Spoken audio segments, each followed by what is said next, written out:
Okay, so let's go ahead and continue and wrap this up. Anyway, the first file which we need to edit is the account underscore list.component.ts. So go over there and we're gonna be doing some editing there.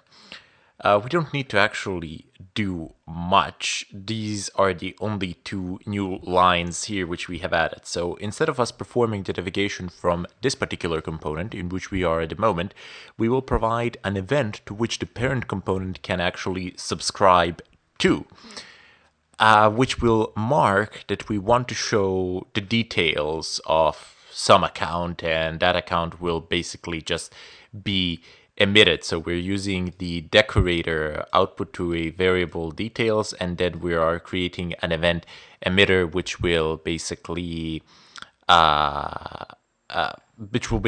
emit that account as an event.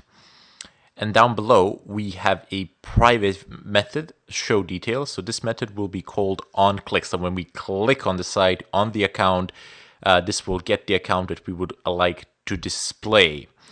And down below, in the body of the method, we will simply emit the event containing the account to specify that we want, basically just containing the account that we want to show. So we are emitting it. So you see here, details.emit details and then .emit account.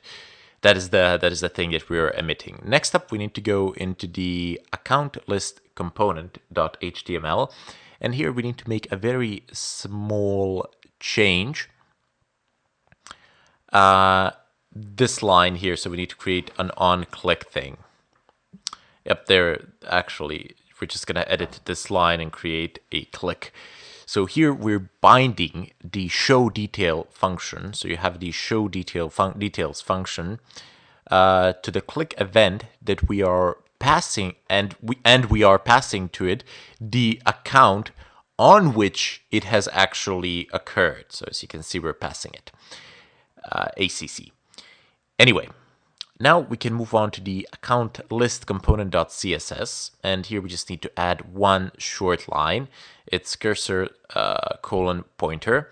So when we pass with a mouse over the given account, it will have the shape of a hand so that it is more intuitive of a click. And now we're going to go into the list component.html. And what we did here is basically this line. Well, not this entire line, but like just this part that we are inserting here. So we are now in the parent component, and now we would like to bind the details event, which we just made, and we're binding it to the show account details here function, and we are passing to it the event right here, which in essence is the account that was actually emitted. Now if we go into the list component.ts, actually don't need this last part here. There we go. Just scroll down and private router, there we go. So these two are the new lines, so like this. The first one, the private router here. So what we're doing here is that we are injecting the service router, which we will use for navigation so that we can go to one of the given routes. And down below we have private route. This was a private underscore router. This is private underscore route. We mentioned the service before, which is needed in order to retrieve the route, which we will need in order to retrieve the route for the relative navigation, and we did import the dependencies above. So just this line here, router and activated route. Okay, so moving on from there, there is a private show account details and private method, if you will. So it takes as a parameter the account whose details we wish to show, and that is the method which we have previously binded. So it takes as a parameter the account whose details are going to be shown. And you have the 2 lines down below. Now, these 2 lines of code do pretty much the same thing, just in a different way. In order to, let's go ahead and discuss the first one. So, in order to reach a certain route, we are using the method navigate right here. We're using that method from the router service, which takes as the first parameter the length array. So you have the length array here, and which are the same as for the router link directive as well. That's really unimportant at the moment. So the first element of the array is /accounts. Now this is important.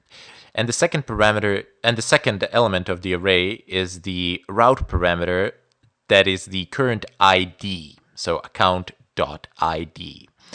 But since the direct routing is not reusable, we will go ahead and take a look at the relative routing as well, which is the line down below.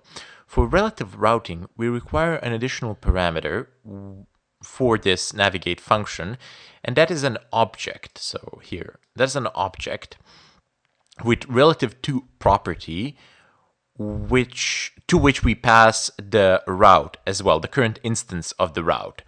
And that is the current route. It is the current instance of it, so to say. The dot here, do you know what this is? Well, let me show you.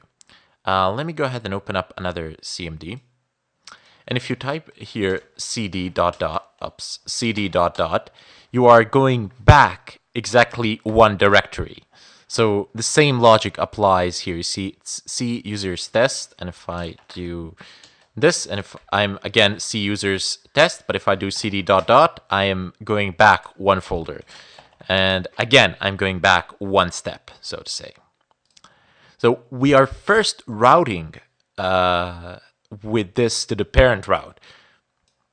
With this, we're first going back to the parent route, and then we are routing to the route with the parameter. We need this because the current route is, let me just go ahead and type that. The current route would be this. And we need to go out of this route, and we need to go from here and then go elsewhere, because that's how it works. So that's why we have the double dot, which takes us back one step. Anyway, that's it. Save the files, save all of them, and go ahead and pop your browser. Go ahead and click on look at your accounts, and then you can click on one of these two. Let's go ahead and click on the first one, and there you go. You have the account details. If I go back one step, just take a look at the shape of my mouse. Just take a look at it. It doesn't change. I go over it, it changes to a hand. So it's kind of more intuitive when you click on it. Anyway, gonna bid you farewell here and hope to see you soon.